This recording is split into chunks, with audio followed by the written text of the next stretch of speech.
Hello everybody, my name's Erica and welcome to my channel Ginger Books, or welcome back if you're a continuing watcher or subscriber. Or if you are a watcher and have not subscribed, please subscribe. Hit that button down below, please.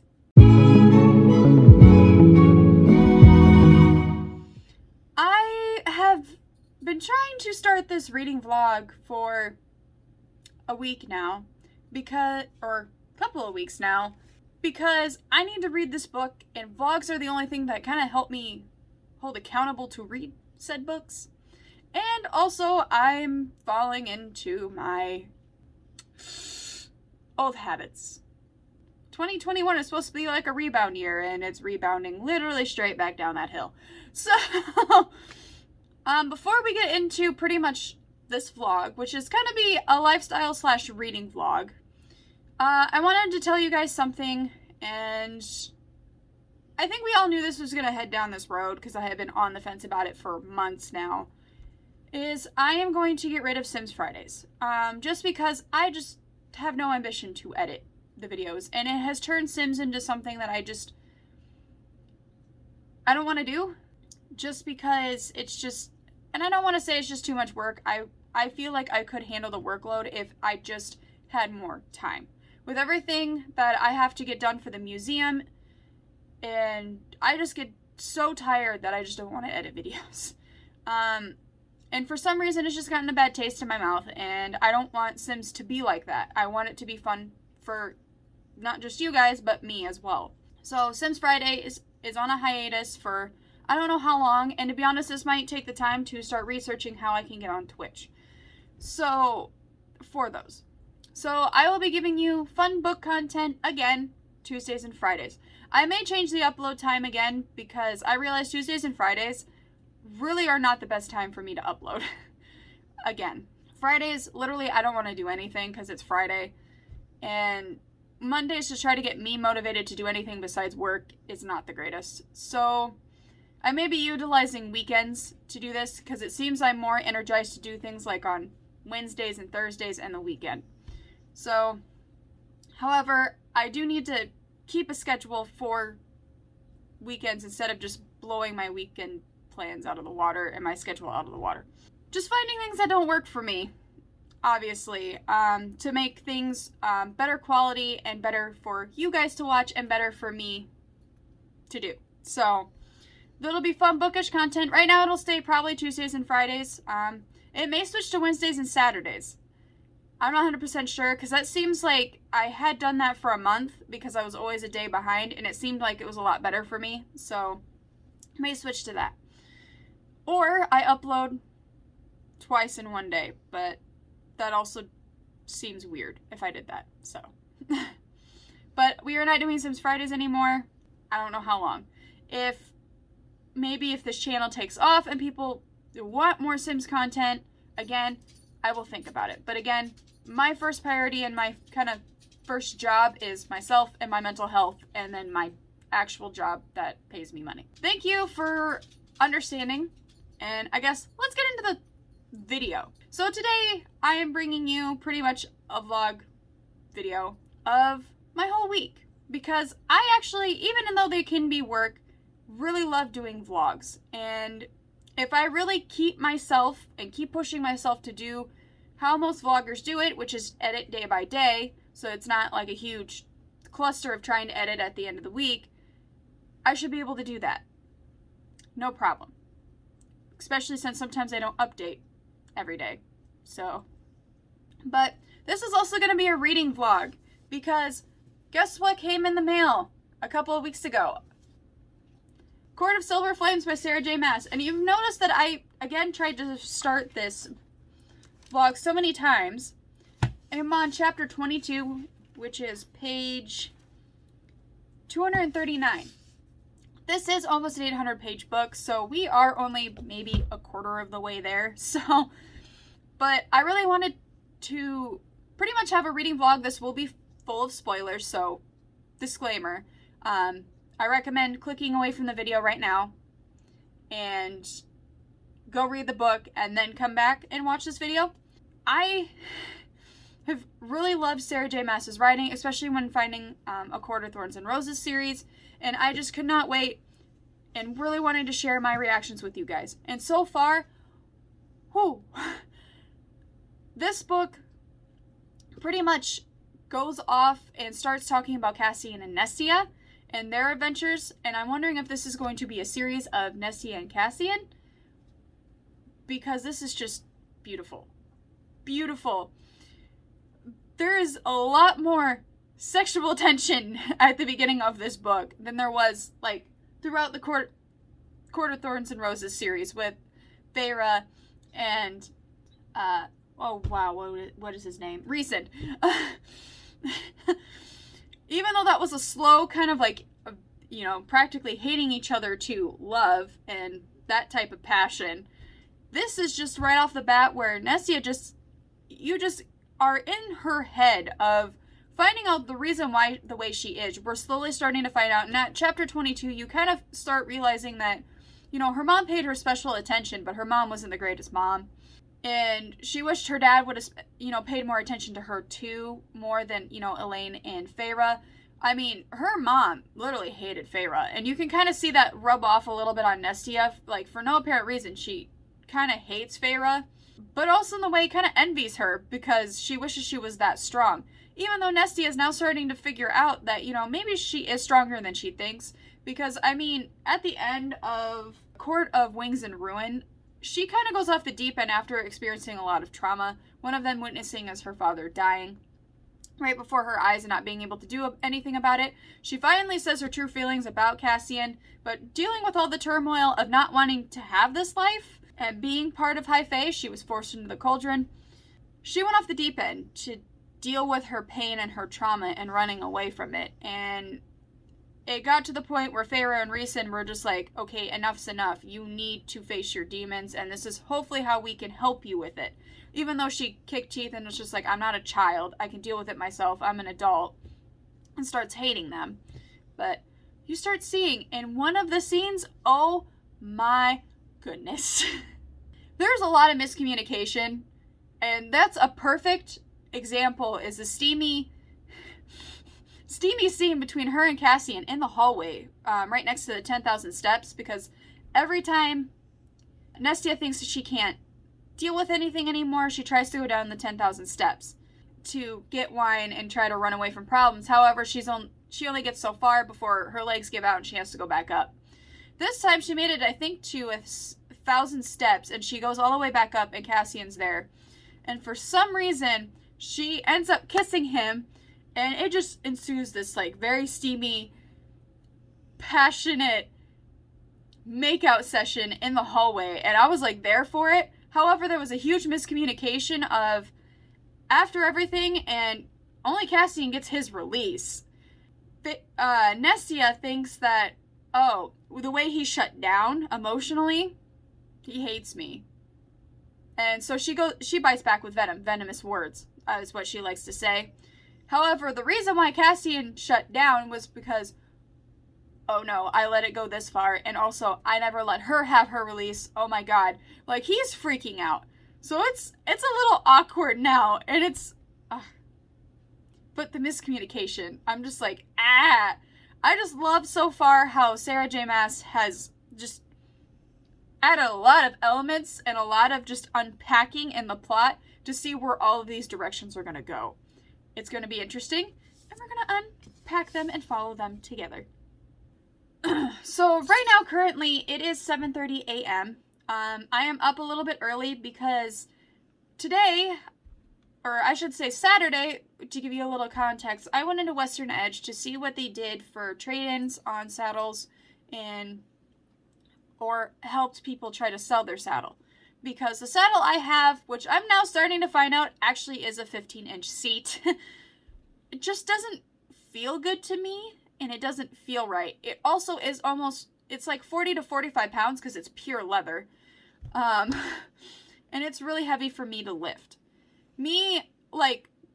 To have this saddle, I don't really need a saddle type like this, just because I've been researching into synthetic saddles, which are a lot easier to lift. It's also a lot more cushioned for the back of the horse and rider. And my aunt has a synthetic saddle, and I love that thing to pieces, and she's had it for she says probably going on 15, 20 years. And it's held up pretty well, as long as it's, being taken care of. And I need something that's a little bit more comfortable, not feeling like I'm slipping and sliding everywhere in the saddle. And that's what it feels like. And it could be because I wasn't sitting right. I don't know. Because I am learning a lot as I go. Trainers online, and YouTube. Also my aunt and my friends. So I'm learning. Also trying to figure out how to size a saddle has been very interesting the past week.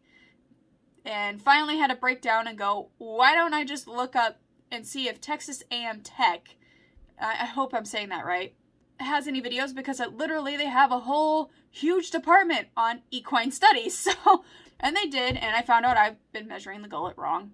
I probably have said in the past vlogs, Ty is a quarter horse. He's a full-blood quarter horse, meaning that a lot of saddles are tailored to quarter horse bars. One of them being semi-quarter horse, which is a smaller, to standard quarter horse, which is about 80% of horses fit into this category, along with most standard quarter horses. And then there's the full quarter horse bars for ones that have a little bit more beefier shoulders and wider withers. And then you also have the extra wide quarter horse too, which is, I think it's like 7 1/4, almost 8 inches for a gullet. If you don't know what I'm talking about, I'm so sorry, just bear with me. And so I finally got his measurements, and and especially the saddle, since it says this is supposed to fit him, which it does, it fits pretty good. It's 6 1/2 gullet, meaning that he is in that standard measurement for a standard quarter horse. However, the way the shop lady, when I talked to her on Saturday, the way she measured the saddle that I found, which is a half synthetic saddle, and it weighs probably about half of what this saddle does. It's such a comfortable cushion. It's a 15-inch seat. And it actually feels like it boosts me up a little bit to have a little bit more control and helps me sit on the front part of my hips instead of the back part. It pushes my hips forward, I should say. And she says it's a 7. However, she was measuring a little bit further down where it meets the withers, and she wasn't measuring the actual gullet. Even though from what the video showed, you measure from the bottom part of the gullet. When you go a little bit further down, it is a 7 from the gullet, where the withers would meet the saddle. So it's roughly in his range, which is about 6 1/2 to 7. And the reason why, just to give a little context why we do this, is because we want it to also fit the horse, because you can develop sores and bad muscle alignment and just hurt their withers later on if you have an ill-fitting saddle. That's why you also want your saddle pads to kind of go with your saddle too, to make sure that it's an extra cushion so you're not destroying the withers of a horse. The most natural way you probably could ride a horse is bareback, but I like the security of a saddle, even though the saddle horn can be just as dangerous if they rear up. But anyways, so pretty much that's what I'm gonna go do is go get my saddle appraised. But first I do have to clean it up a little bit because it has been sitting over winter in the hog house down at my uncle's. So we have to go get saddle soap and leather cleaner for saddles. And then we need to pretty much clean that up, take it in. From what I've been told, circle-wise do not lose their value. So if I can try to get it as best clean as possible, hopefully that kind of helps. And I mean, everything's going with it besides the front and back cinches, because I decided to keep my cinch just because it is a bright color. It's easier to see on trails, but also for some reason it's a tough one, 33-inch cinch, and I've never seen a 33. I've only seen a 32 and 34, so I don't know which one to exactly get. So that's also a problem. Yeah, I'm rambling on. I do apologize. I came home yesterday from hanging out with friends. There's 2 friends that are in town staying at my friend Megan's of ours. So I was over there. I came home and pretty much tried to get as much work that I needed to get done, because today was supposed to be an easy day. Tomorrow I have to print off newsletters and start stuffing them in envelopes to send them out Wednesday. Yeah, so today is pretty much an easy day. I already got most of my stuff that I've gotten done for work. I may work another hour still today to figure out exactly what events that I need to start planning for again, and exactly what I need to do for planning the wine walk and the historic festival. But yeah, so come with me on the joys of cleaning saddles. Hello everybody. Sorry I haven't updated you since this morning. Turns out I am not getting rid of my saddle. I feel really bad for the lady who helped me on Saturday because I must have confused saying that, maybe they could do saddle trades, but the saddle that I want is technically a consignment, which means it's somebody else's saddle that Western Edge is selling for them. So instead, I decided to get a saddle pad, and this is my saddle right here, because I'm going to clean it here in the next few days, and kind of get it prepped, because I do want to try to tack up Ty this weekend. But I put, where's my finger? Saddle pad, or what is called a shopped absorber pad, on top of my saddle. I didn't think Western Edge was going to have one, but I turned around and there was 2 left, and I was like, $16, why not?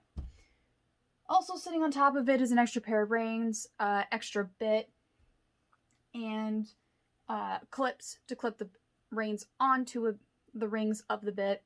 Pretty much I'm going to be cleaning that up. Plus, I think I'm just going to keep my saddle here just because it usually sits in a hog house, and I don't want it to get dingy and dirty any more than it already has. And also today, I found out how old this saddle is, because I knew the previous owner had bought it used. It was not a brand new saddle. It looked brand new just because it was a lot, you would want to say, younger. But this saddle is actually from 1996, so it is as old as I am. Fun fact. But it has held up pretty well. If I can remember tomorrow, I will show you better pictures of it, or show you a little tour of the saddle. But it is a beautiful leather saddle. She said that it was kind of, I don't know if she said Arabian or Arabic type braiding on the back. And she says it's overall a wonderful saddle. However, they would only be able to give me on consignment shoot for 300, 350, even though she thinks that it would sell pretty fast for how beautiful this leather work is. A lot of people look for something like that. And she says it is a beautiful trail saddle. It is a type of trail saddle. I told her, and I'm like, well, I was, thinking just before I came to you, was putting on Facebook for 500. She's like, you probably could sell that for 500 and somebody would take that. But now I think I just don't want to get rid of it. I still think maybe later on down the road I might get another saddle, but for now I just want to see what this insert does. I also ended up getting a two-step step stool.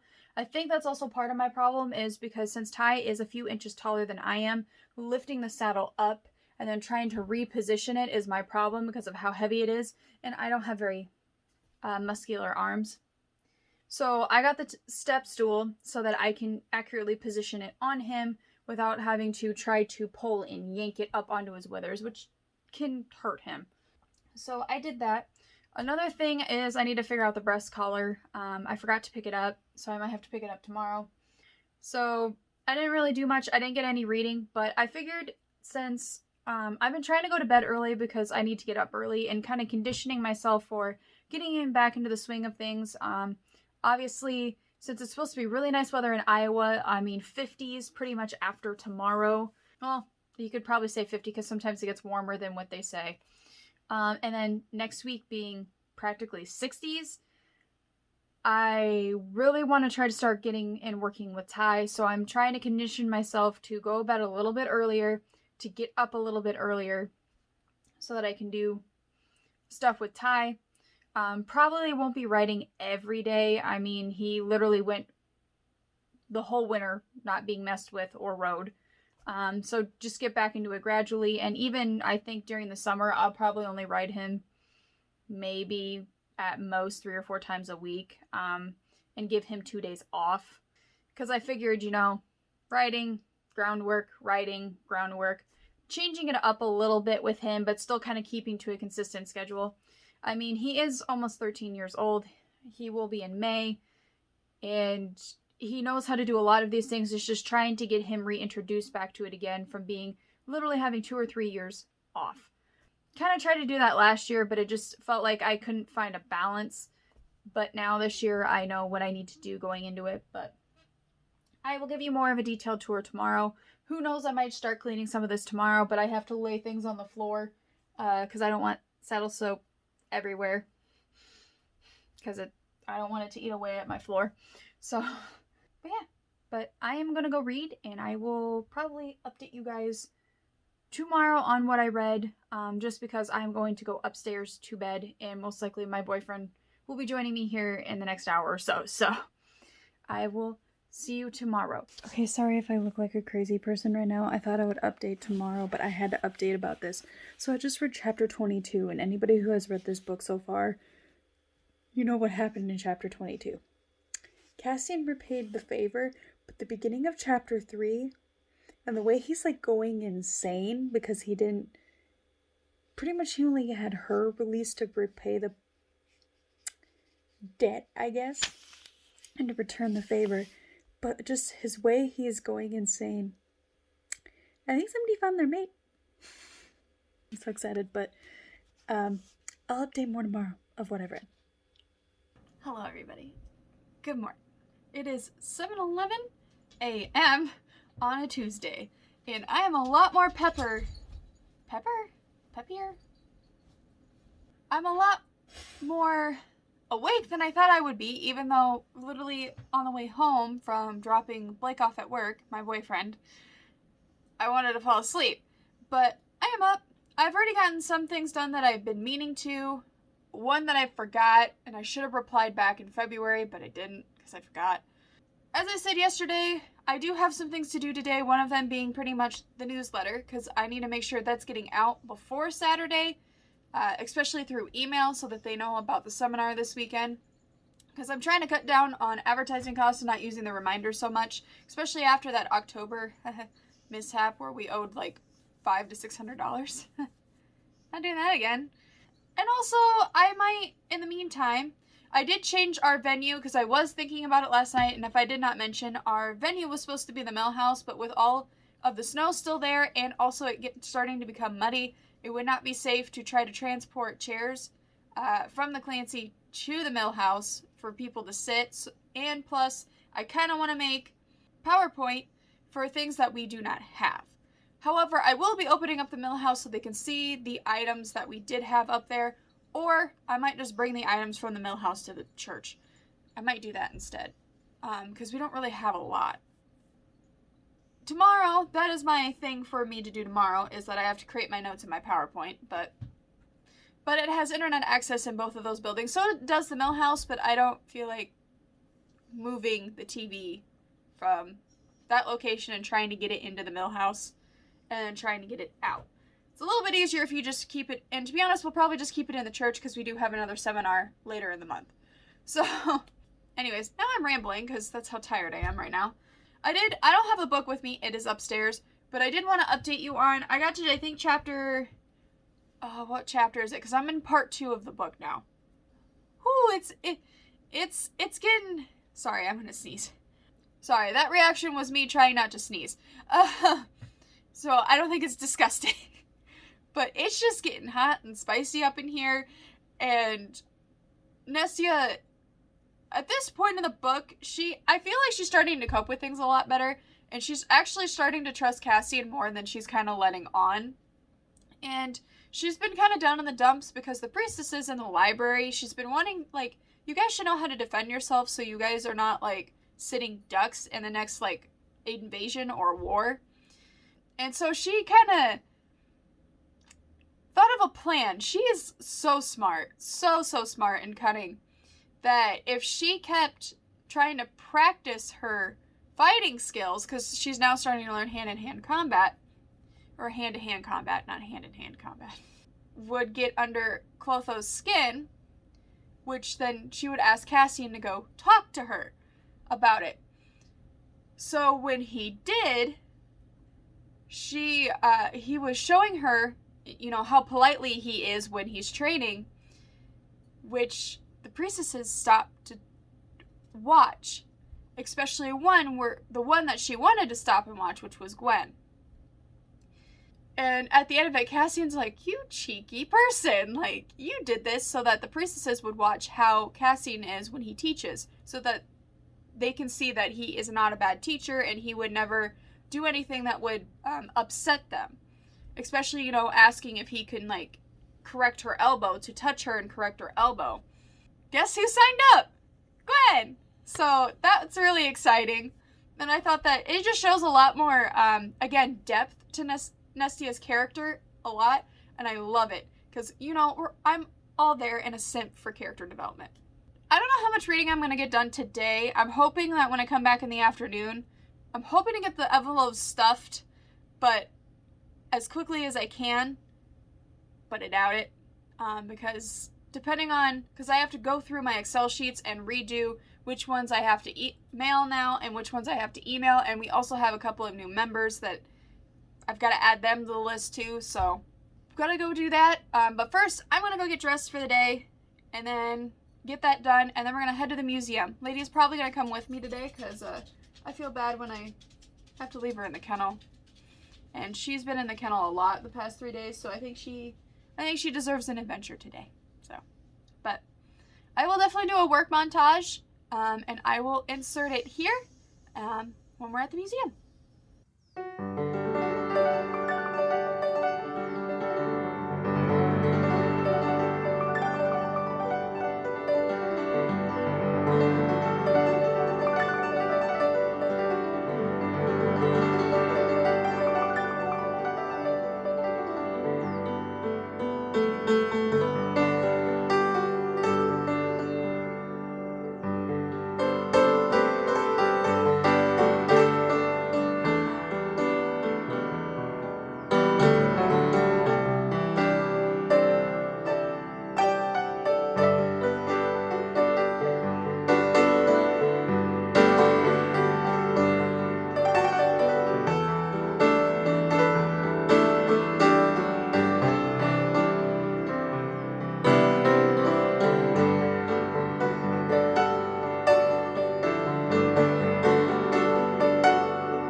Hello everybody, it is the next day.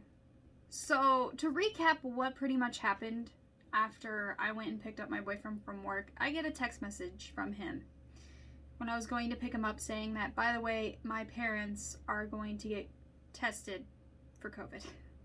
Supposedly, I guess the past 2 weeks going on 3, his mother has been battling what is, she thought, was a severe cold and allergies. Well, we found out yesterday it was not severe cold or allergies, it was COVID. Both of his parents got it, and of course we had seen them twice in the last 2 weeks. So, on the precaution, I am now home. I had to cancel the seminar, first event of the year, for the museum, and postpone it. My boyfriend is home now. He went and got tested because I have been tested and positive in the past 90 days, so it would be 50-50 if it would even be a true test for me, because I guess the antibodies stay in your system depending up to 90 days, so I couldn't get tested. So we're just waiting on my boyfriend's results, which they say it could be as soon as tomorrow, because I guess our state is kind of really is doing some very not smart things that I do not agree with. Yeah. Let's just say my state is relaxing on a lot of the COVID restrictions, and took away a mask mandate that should be still needed. And yeah, there's a lot of things going on, and it's actually upsetting our healthcare workers, because not a lot of people, since the mask mandate and the vaccines are out, have decided that even if they have symptoms of COVID, are not getting tested.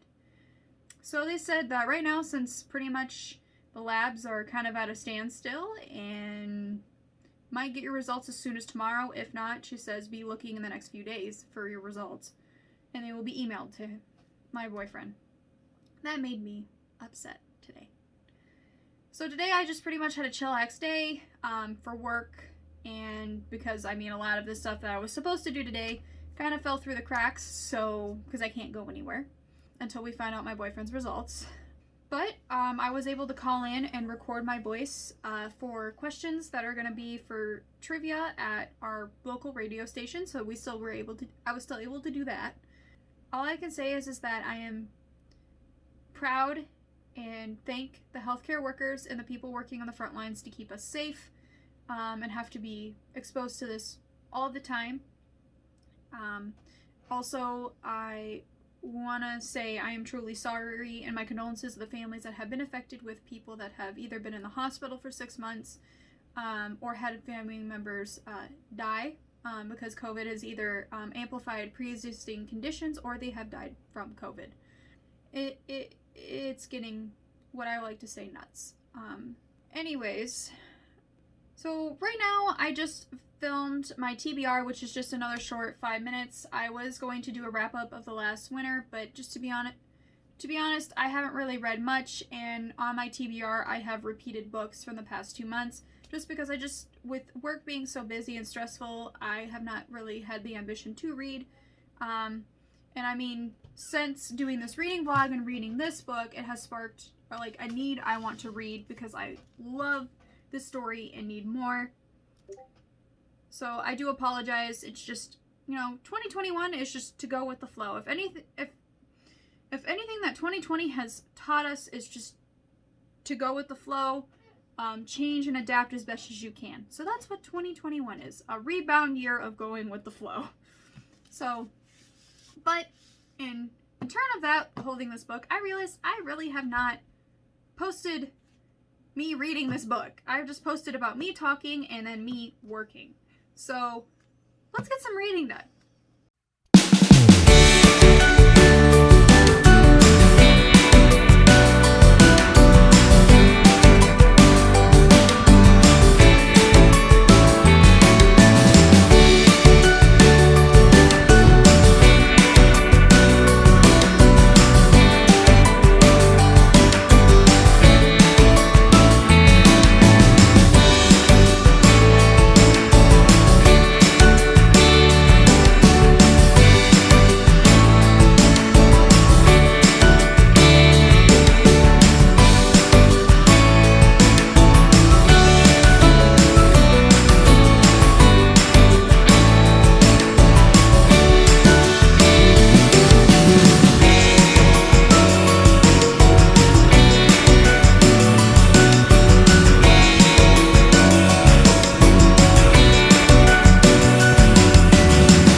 So another thing in Nestia's character development, Eris, which is one of Lucian's brothers, who is part of the Autumn Court, who is kind of a despicable human being after how they treated Morgan. You learn about this all in the Court of Thorns and Roses, so I'm not gonna say what it is here. But he is so defeated because he is being kind of treated as like one of those advisors. He kind of gets promoted to this, even though he is technically the general of the Illyrian army.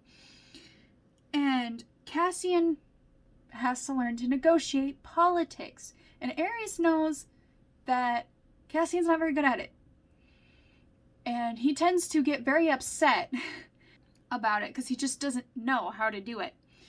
And Nestia, here in her character development, which I'm going to read, she can see that it's paining him because he's opening up about it. And she walks around the table to sit, kind of lean against the table to sit right next to him. And, she's starting to realize Cassian's good. In his soul, in his warrior's heart, Cassian was good in any way Nestia knew most people were not. In a way, she she knew she was not and would never be. He was not a warrior who killed on a whim, but a male who carefully considered every life he had to take, who would defend what he loved until death. And Eris, he'd hurt Cassian. With what he'd done to Morgan, yes, but also with the words so similar to ones that Nestia herself had wielded. The wound in Cassian's eyes as raw as any injury. Shame rushed through her, shame and anger and a wild sort of desperation. She couldn't abide the pain in his eyes, teetering on the brink of despair. Couldn't stand the absence of the grinning and winking and swaggering she knew so well. She'd do anything to get rid of that look in his eyes, even for a few moments. Be together already! Ah! Anyways, I'll carry on.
Page 288, and anybody who's read this book so far, you know towards the bottom of the page.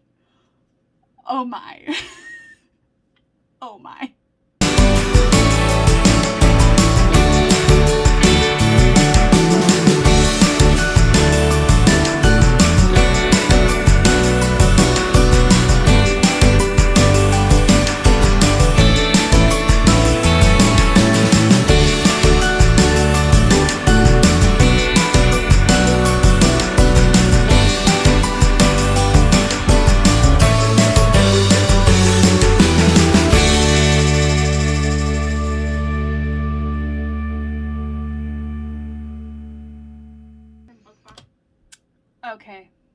Okay.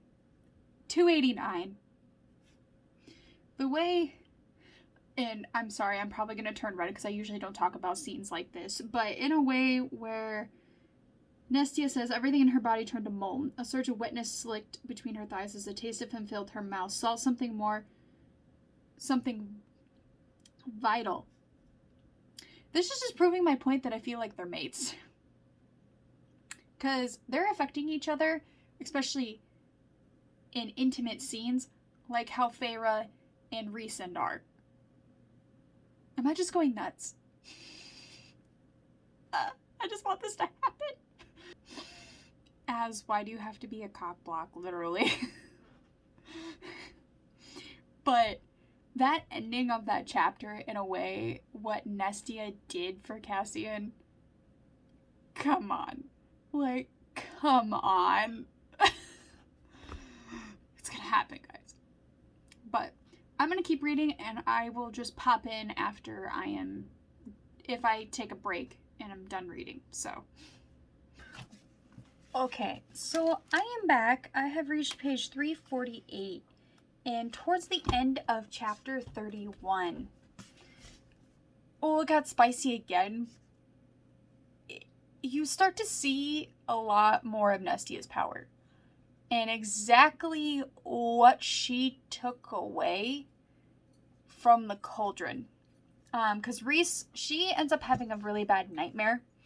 That she's being devoured by the cauldron. And they wake up and she's just engulfed in silver flames. Like, everything.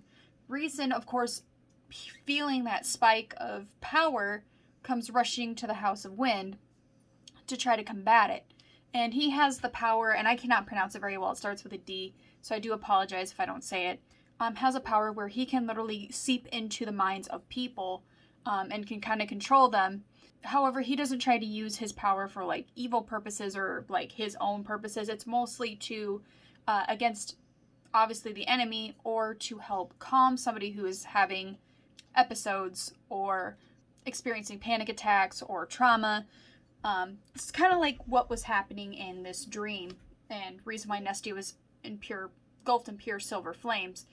And she, after getting her calmed down, and technically it wasn't really Rhys that really calmed her down, Cassian walks over and kind of gets her attention to kind of open the door a little bit of her kind of walls that are like locking her mind from being penetrated. He goes in and pretty much experiences everything in the deep-seated trauma from the cauldron. And the cauldron did take something away from Nestia.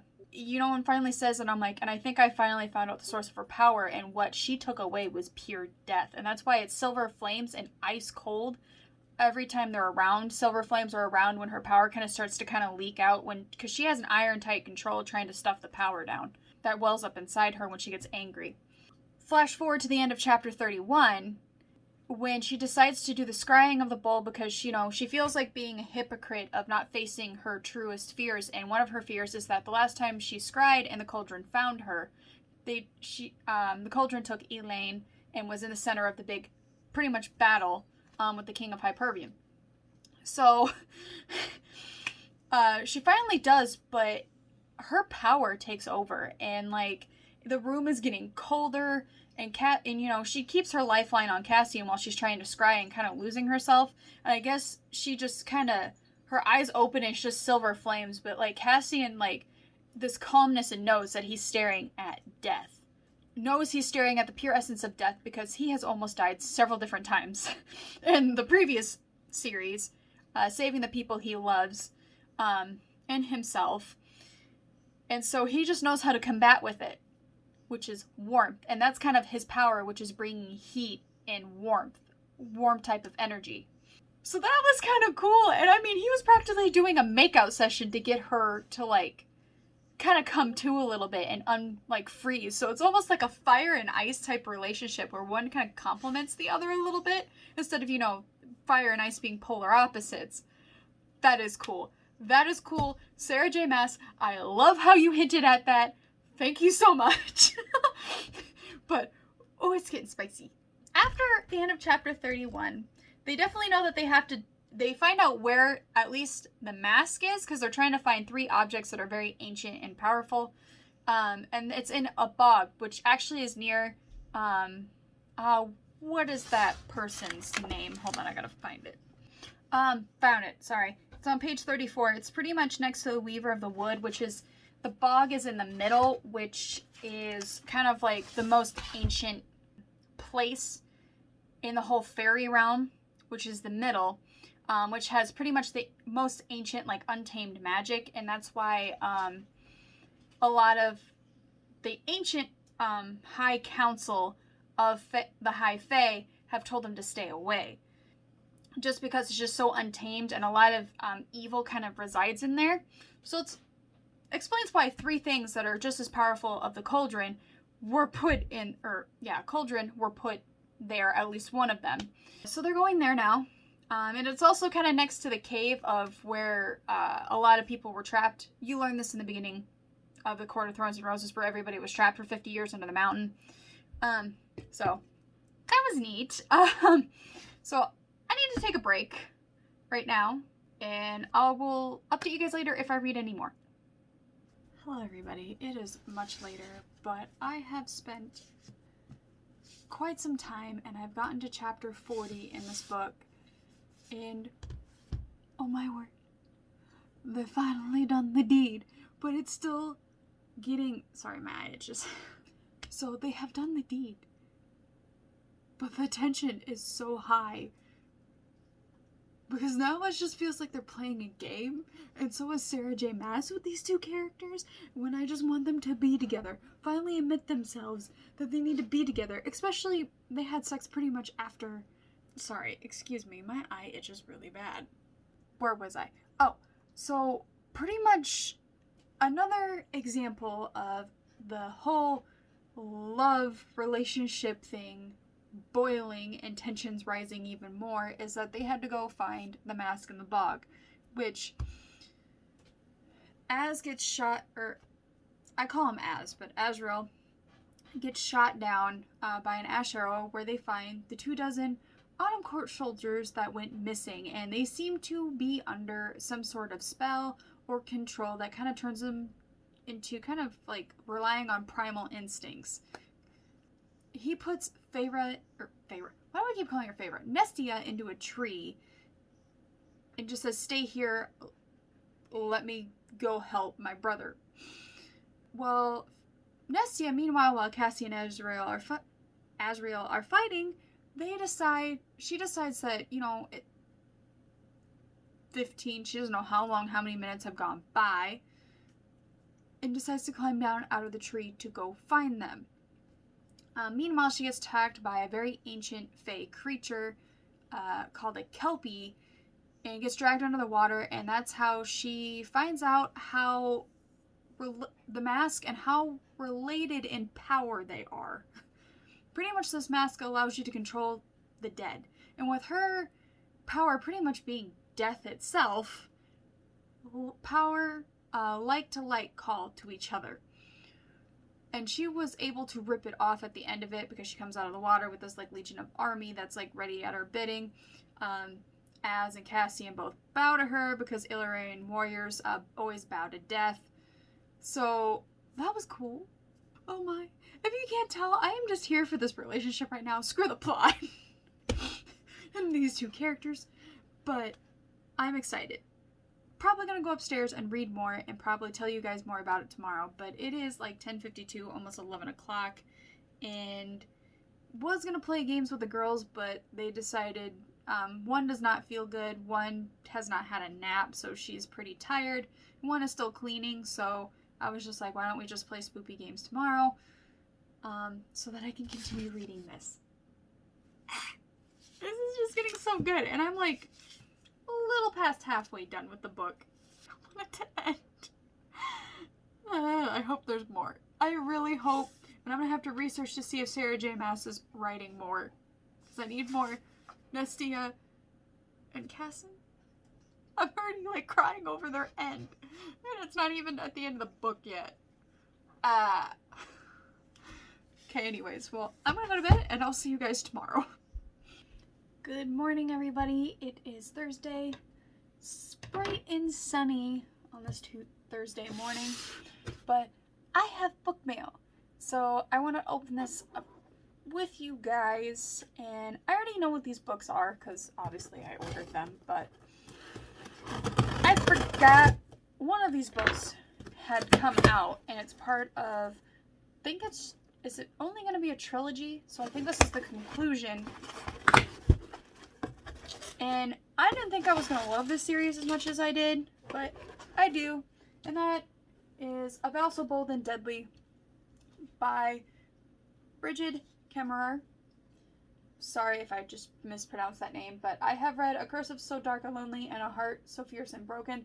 I didn't think I would love this series as much as I did, but especially A Heart So Fierce and Broken, I loved the viewpoint from, I believe it was Grey side so much, and if you want my honest opinion, I'm starting to fall in love with side characters a lot more than the main characters. Oops.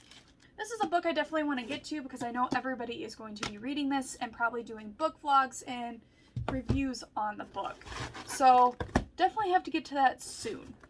Maybe this month, maybe next month, not 100% sure. Now this next one, we all know what this next one is, because it just came out and I pre-ordered it just to make sure I got a copy. We all know what book this is. And of course, it is Chain of Iron by Cassandra Clare, which is the second book, sequel book, in the Last Hours series. I think it's turning into a series or a trilogy. So right now it's a duology, but this cover, and it's a collector's first edition, so that's why I wanted to make sure to pre-order it. It's just, this artwork is so stunning. I'm gonna guess this is Cordelia on the front, but I'm not 100% sure. But look at those bumblebees. These are cute. Oh, I'll have to send this to my friend Quartz. But just this artwork. And then, of course, the normal, what most hardcovers look like underneath. I do want the collector's edition of Chain of Gold and Chain of Iron. I would really love to have them, but they always sell out faster than I can even try to get them ordered. Another thing that came in the mail that's not really book related, but it's kind of equine related, is this, which is where your bridles and reins go. It's a little bit more protection. It's from Tough One, and Tough One actually has some pretty good items. So, but you're pretty much this big pocket here, if I can get it unzipped. So this big pocket unzips, and it has 3 little hooks to put your bridles on, and the reins kind of droop down, even though I like to loop them up. And this goes back on any ledge surface. And then it does have a front pocket at the bottom to do anything. Put anything in there that I want, like extra bits, maybe extra lead ropes or whatever. But I got this because my tack stuff sits in a hog house, which is mice and everything get into it. But I also thought for trail riding and traveling. So today is just going to be pretty much an easy day. I don't really have a lot demanding me at work. A lot of things I've already kind of done, and they're kind of at a standstill because I need to wait for people to reply back. So today might be just an ancestry day and listening to podcasts or TV shows in the background.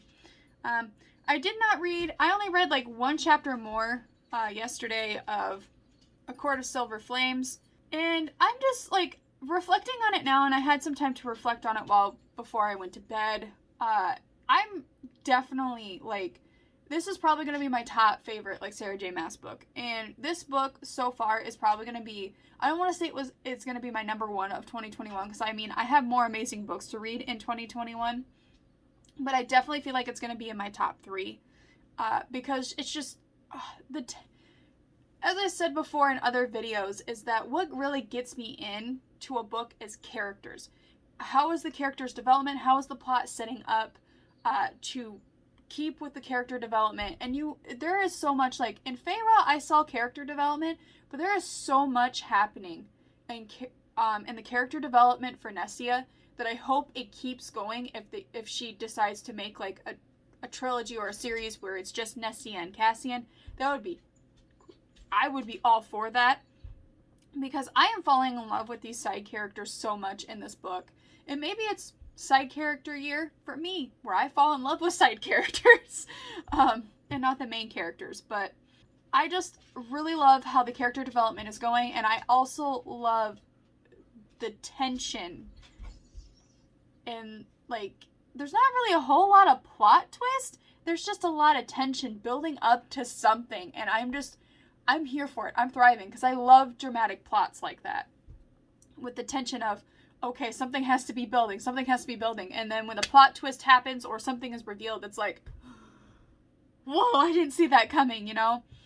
But I kind of, in a way, foreshadowed a little bit that these items were going to be related to, like, Elaine, or at least 2 of them be related to, like, Elaine or Nestian somehow, since they both took power from the cauldron, and these items have the same power that the cauldron is all made out of. So it's like, kind of saw that coming, but in a way it's still kind of shocking because you kind of forget. But I'm really liking it so far. I hope to get reading more, but of course I have to get to work, so I will update you guys later. Hello everybody. So sorry I have not updated at all in the past couple of days, but it is Friday, 6:30. I have picked up and started reading more of A Silver Accord in Flames, and now I am to part 3, which is called Valkyrie, in chapter 51, and oh my Lanta. I know I'm going to say this a lot, but anybody who has read this book so far knows why I'm saying that, because Nestia finally has a huge breakthrough. When she finds out that they voted, since she made these 3 weapons, I guess to sum it up, the blacksmith that they visited, Cassie and Nestia, and she pounded into these 3 weapons, found out that they have some scary powers and magic to it. So he, in a panic, drops it at Reason's doorstep, And they discuss it, and they voted on if they should tell him. And Feyre said, no, you should tell her. She should know that she can do this. And she was more in awe than fearful, but Amren was very fearful of the power that she holds because it comes from a cauldron and an ancient power itself. And when she finds out Rhysand and Amren vote against her, she gets mad. And this is where she finally descends the 10,000 steps, but she uses her power and anger to do it. And she confronts Amren, who is in the middle of literally having sex with Valren. And oh no. Oh no. She confronts them, which Valren, and I'm sorry if I'm pronouncing the name wrong, runs and gets Feyre from her studio. And Feyre comes in, and I mean, out of her anger, they tell her what they find out could happen to Feyre if she gives birth, which is the baby has Illyrian wings, meaning she could die in childbirth since she's not an Illyrian woman who has the special pelvis to birth an Illyrian child with bony wings. And then, but the thing is when Nestia finds out she did something wrong, she immediately runs away. This sends pretty much Cassian, Rhysand pretty much said, Cassian, go get her out of here before I kill her, because he knows that if he kills her, Feyre would never forgive him. Feyre has already forgiven her, but they do this 5-mile trek where pretty much she is lost in her thoughts on this beautiful mountainside, which is called the Sleeping Mountains, where it's kind of a place where people go to find themselves a spiritual journey. And after 5 days, she literally sees this whole beautiful lake, but in her mind, she's like, do I even count? And she just drops to the ground. Cassian's expecting rage, but instead she just unloads, weeping, sobbing to him. And that's finally the break we needed for Nestia, because I just felt so bad for this woman. Oh, it makes me want to cry, because it's just finally like, she's finally getting it all out, and Cassian is there for her to kind of pick up the pieces a little bit so she can start anew and try. And it's just beautiful, beautiful, beautiful. So anyways, I'm going to insert pretty much a reading montage and bring you with me because, again, we haven't read a lot. I've just talked a lot about this book on here. So let's read some more.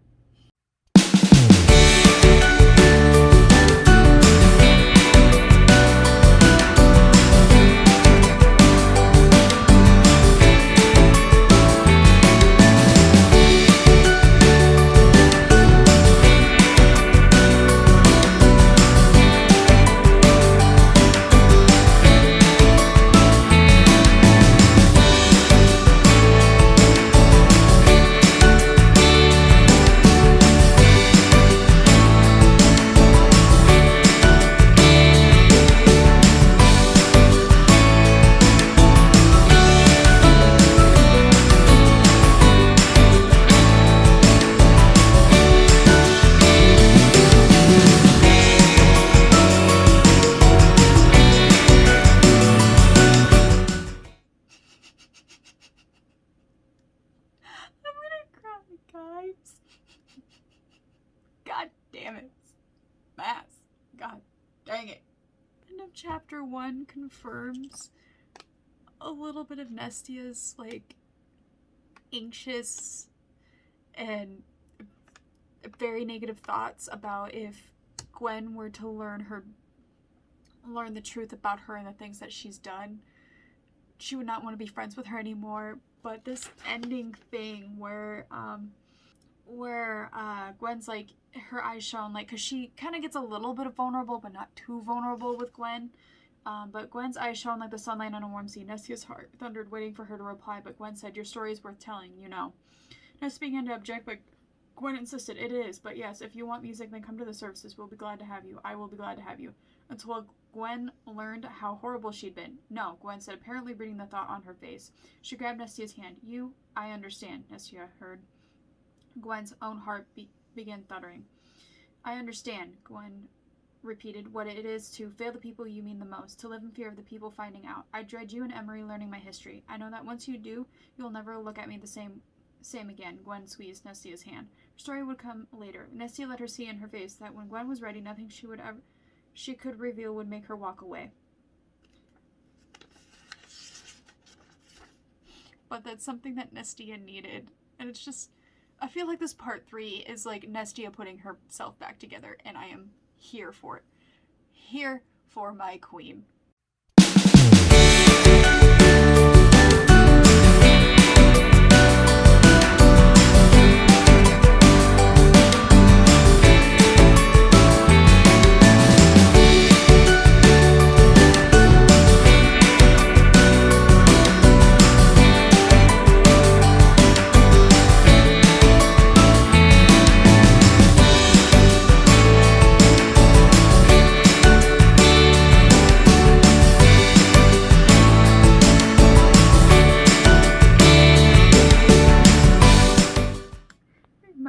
Shark Week talking, but this last page on 573 is because Gwyneth surprises Emery and Nestia of there is this priestess that Gwen works for who's writing about the Valkyries, and she put the priestesses who are in training to be Valkyries, like a new type of Valkyrie. Because that's like the sweetest thing besides what Cassian's been doing for somebody to do for Nestia. Like, also, she kind of forgave Farah, and she got to talk to Farah in her mind and finally got that forgiveness from her sister, even though she's still kind of scared to talk to her about all that she's been feeling. But this book. Okay, I'm gonna keep reading and listening to my Down in the Dumps playlist. Again, because at the end of chapter 56, we finally learn the heart of the house.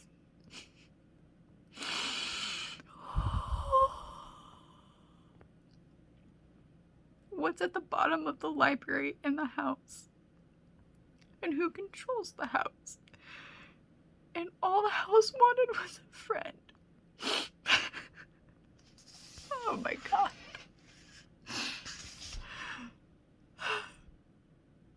I might need a minute to cry over that one. Okay, I have changed places, so I am in my bright green room right now. But so much has happened. So much. I'm on page 655 now. And the girls, after a fight, have been kidnapped. And now we're in the blood right. And, oh my god, but just still, the whole thing of finding out they're mates, but of course, the whole thing happened again where they have a fight. Farah, I'm so scrambled right now, sorry. Nestia gets upset, but she turns in the favor that they made at the beginning of her training and uses him to kind of banish him for at least one night, and then only until she talks to her, or a week, or she talks to him, or a week has passed, whatever comes first, then, you know, he could speak to her. Well, they get kidnapped because she has more send her to her friend that she's made, the shopkeeper in the village on Illyrian, and during that night they get kidnapped, and Cassian forgot it was the one night where magic flows a lot deeper in the Illyrian races, especially the males, where they could use it before the blood rite started at midnight. So guess what happened, and who he pissed off, and who kidnapped them? Of course. So now they're in the blood right. However, they're talking about it, and Cassian's just like, you need to, like, they find out that Eris, one of the sons from the Autumn Court, got kidnapped by the queen. And now they're talking about it, and Cassian's like, you can go, but, like, Rhysand's like, no, I can't, and in such agony, lacing his fingers through Feyre's hands, and I totally forgot about the bargain that they made saying that, like, he can't, where he's just like, we made a bargain after the war to only leave this world together. She has 2 months left before she has to give birth. I'm a wreck right now, and they're now finally telling the truth about the one tattoo that they share together. Oh, yikes. If that isn't a huge blow, and oh my god, the drama, the plot twist, the tension. Oh my god. Sara J. Maas, you're a genius. Just saying. Anyways, I'm gonna keep reading. Hello, everybody. It is the next morning. Don't mind the crazy hair. I just took a shower, so my bangs just don't know what to do with themselves when they're wet. So, but I have finished A Court of Silver Flames, and oh my word, I was thinking about it while I was in the shower, and I will have to say this definitely fits in my top 3, and it is my number 1 right now of my favorite books of 2021. Thank you, Sara J. Maas, because I didn't realize I needed this book in my life. I absolutely love Cassian and Nestia, and if you want my honest opinion, I kind of like Nestia more than Feyre, even though Feyre is a queen. She is my high lady, but Nestia, just her character development so much through this book. It's just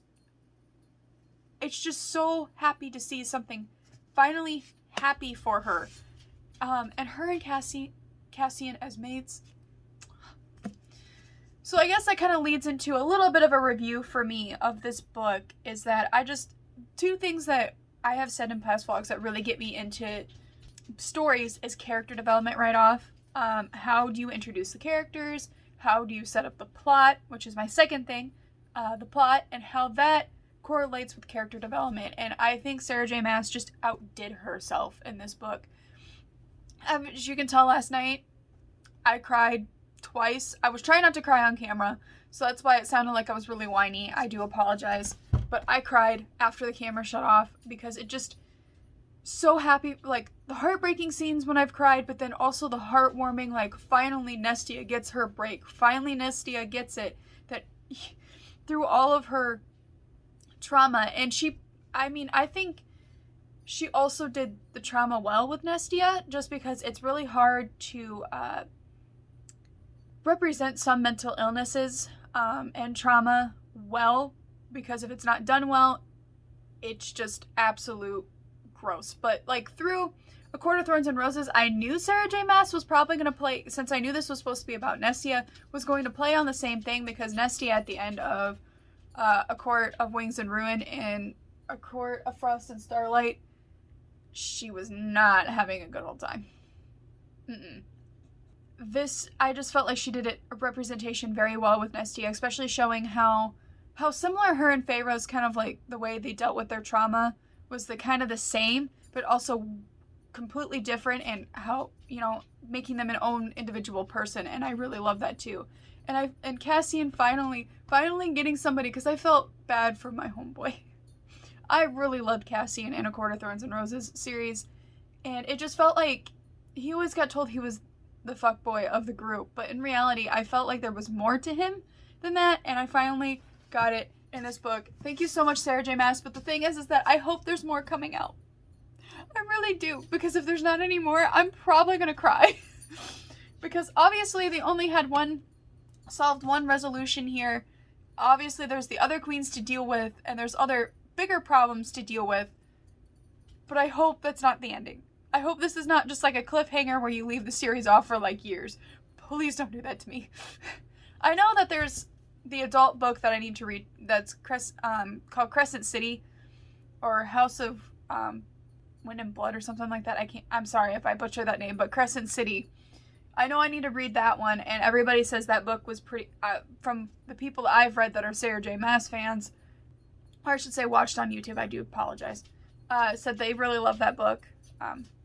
Now there is one thing that I would have changed that I felt throughout the book until I got to like part 3, so the last crest end of the book, is that I wish it wouldn't have been as slow, but I believe the reason why she did that was because it was showing the slow burn of how, and the tension between Nesty and Cassian, and also the tension in the plot of what was going on. So I feel like she needed to pay attention to detail, so that's why this book, even though it was 752 pages, was worth reading. So, thank you, Sara J. Maas. I can't thank you enough. This is definitely my number 1 of 2021, so I have standards for 2021 now. Thank you so much. So right now what I'm probably going to do is one of our friends that we've kind of made friends of is streaming on Twitch. And probably going to go do something else for a little bit. I don't know what other book to read, so I don't know if this might be the last day of the vlog. It probably will be, but I don't really have a lot to do today. I may go clean up Ty because he's rolled in mud, so he has mud caked all over him. Yay. So I will let you know.